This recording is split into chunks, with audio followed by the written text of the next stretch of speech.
حضرت فاطمہ زہرا سلام اللہ علیہ کی ولادت ہے، تو اس ذات مقدسہ کے بارے میں آپ کا کیا خیال ہے؟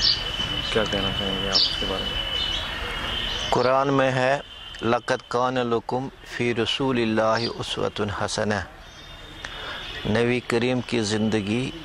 ہمارے لیے نمونہ ہے، لیکن جو ہماری خواتین ہیں تو ان کے لیے نبی کریم صلی اللہ علیہ وسلم کی زندگی براہ راست نمونہ نہیں بن سکتی، اس لیے اللہ تعالیٰ نے فاطمہ زہرا کی شکل میں اس نمونے کو ہمارے سامنے رکھا ہے۔ جو ہماری مائیں ہیں، ہماری بہنیں ہیں، ہماری خواتین ہیں، بیٹیاں ہیں، ان کے لیے اگر کوئی اسوہ کامل ہے تو وہ فاطمہ زہرا کی زندگی ہے، جیسا کہ علامہ اقبال نے کہا ہے، مظہر تسلیم را حاصل بطول، مادراں را اسوہ کامل بطول۔ تو دوسری بات یہ ہے کہ حضرت فاطمہ زہرا کو کا لقب طاہرہ بھی ہے، یعنی اس کی جو زندگی ہے وہ گناہوں سے بھی پاک ہے، برائیوں سے بھی پاک ہے، ان کا دل شرک سے، نفاق سے، کفر سے، خدا بیزاری سے پاک تھا، تو جو ان کی وہ پاکیزہ زندگی ہے، اس وقت ضرورت ہے کہ جو ہماری مائیں ہیں، بہنیں ہیں، بیٹیاں ہیں، اس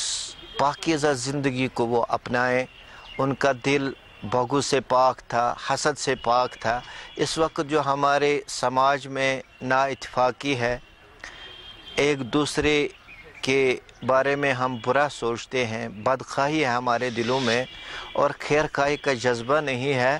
تو ہمیں حضرت فاطمہ زہرا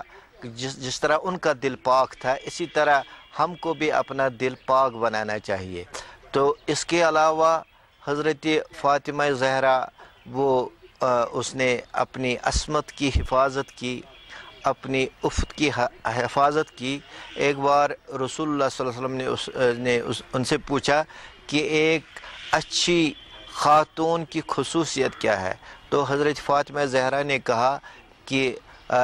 ایسی خاتون جو نہ کسی غیر مرد کو دیکھے، نہ کوئی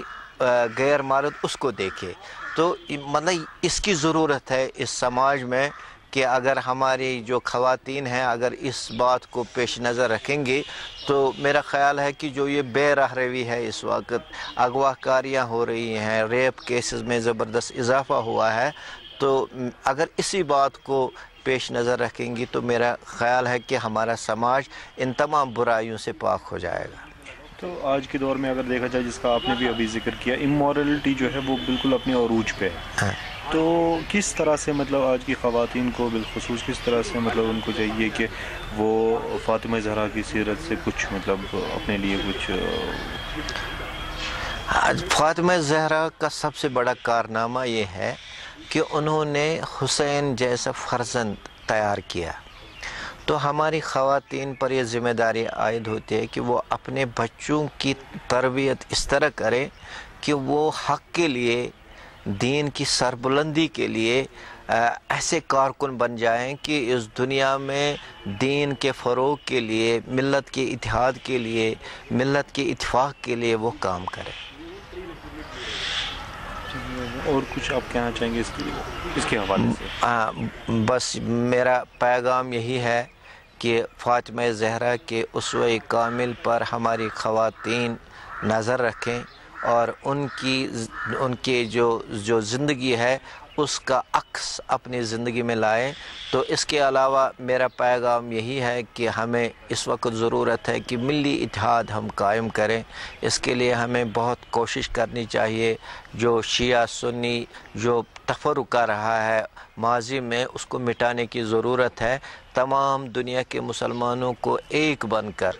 اس دنیا میں ملت واحدہ بن کر، ایک خدا کے بندے بن کر، ایک رسول کی رسالت کو تسلیم کر کے، ایک قرآن کو مان کے ملت واحدہ بننا چاہیے، اور دنیا میں تب ہم ایک طاقتور قوم کی حیثیت سے ابھر سکتے ہیں۔ بہت بہت شکریہ۔